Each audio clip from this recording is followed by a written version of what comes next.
The year is 2007 and a military base in Qatar is attacked by a weapon nobody has ever seen before. A helicopter which had been believed to have been shot down weeks ago suddenly appears and comes in for a landing. No radio contact, nothing. Just silence. So it lands and is promptly surrounded by military personnel and then does the completely unbelievable. It transforms into a giant friggin' robot and proceeds to lay waste to everyone and everything around it. Its weapons tearing through military personnel and even tanks like they were nothing more than toys. At one point he even proceeds to rip open the military base with his bare robotic steel claw hands things. He's on the hunt and there's nothing we've got that can stop him. Hello again, I'm Blunty and welcome to my review of the new Michael Bay picture, Transformers. Alright,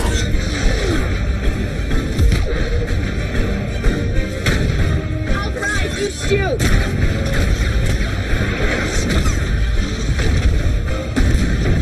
You have to get the parts. Trust me!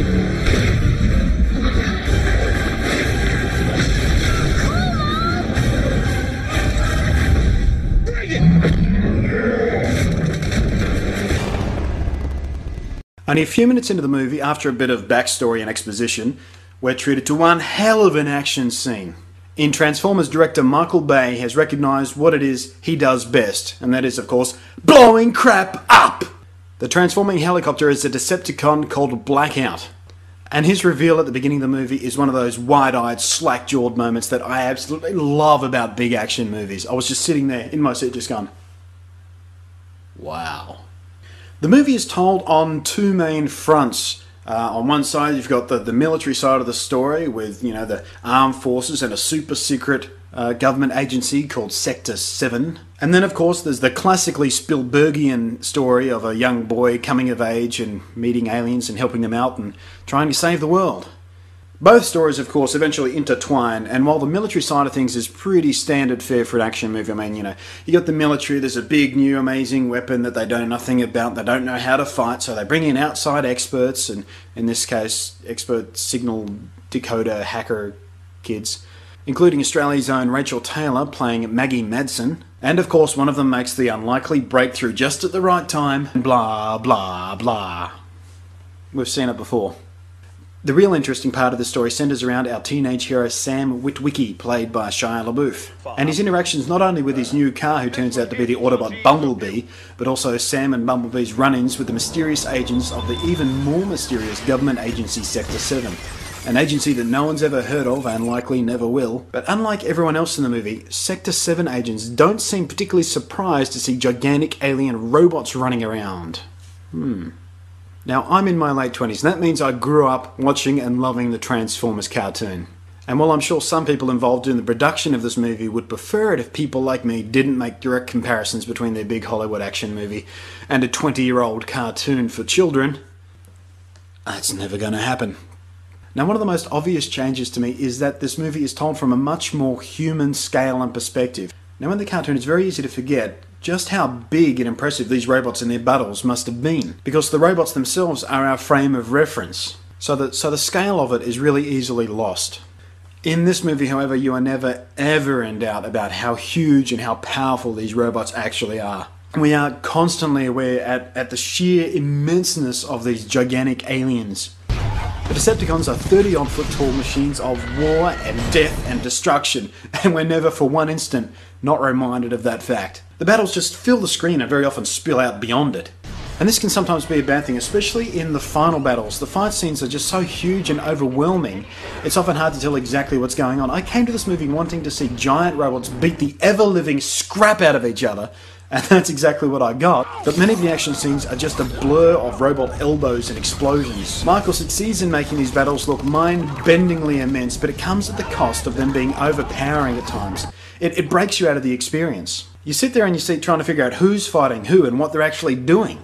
The fast editing and predilection for sometimes getting uncomfortably close to the action with the camera is pretty much a signature style of Michael Bay. But you can get a bit swamped by it in this movie. I found myself sitting there sometimes just waiting for the next rare wide-angle shot so I can tell what the hell was going on. Like a lot of old-school Transformers fans, when this movie was in production, I was resistant to all the changes we kept hearing about. In the first few trailers and the photos we saw, how our old favourites, Optimus Prime, Bumblebee, Starscream, Megatron, how they now looked. And we didn't like it. Optimus was uncharacteristically clad in a flame paint job, Bumblebee wasn't the classic Volkswagen Bug anymore, Starscream looked like some sort of weird chicken monkey crossbreed, and Megatron just looked like a big pile of scrap metal somebody had thrown in an electromagnet. Let me tell you something.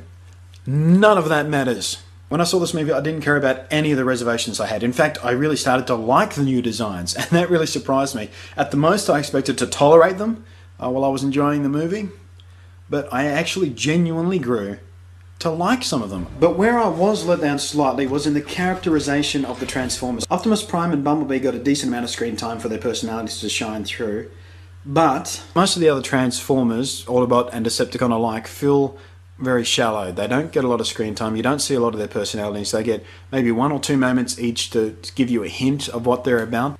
But that's pretty much it. From then on in, every time you see them, they're pretty much just kicking the lubricant out of each other. But again, that's all down to the fact that this movie is told from a very human perspective. And so as frustrating as it was not to see the Transformers display their full, rich personalities, it's understandable and even forgivable. This really isn't a movie where any of the actors get to stretch themselves as performers. I mean, this is an action flick after all. Shia playing Sam is easily relatable. He's quite likeable in his quest to basically get a car to impress the girl he likes. Megan Fox playing Michaela Baines isn't much more than eye candy in this movie for most of it. She feels very shallow and one-dimensional, but she does get to really shine in the final scenes. Josh Duhamel as Captain Lennox and Tyrese Gibson as Technical Sergeant Epps are great fun to watch and have some great moments. And John Turturro as Agent Simmons is, well, he's almost a parody of the super secret government agency guy. In fact, the humour in this movie is quite surprising. There are some great comedic moments all throughout this film. There are nods left and right to the old cartoon and some fantastic moments with Bumblebee showing off his slightly eccentric personality. And one scene in particular with Sam's parents which is just comedy gold. Oh, and make sure you see this movie in a cinema that has a great sound system because the audio in this movie is fantastic. And apart from one scene in the movie where the dramatic music was a tad overdone, the score is pretty cool too. You have to get the cloth. Just like almost all big Hollywood action flicks, this film has several little plot holes that will bug some people no end.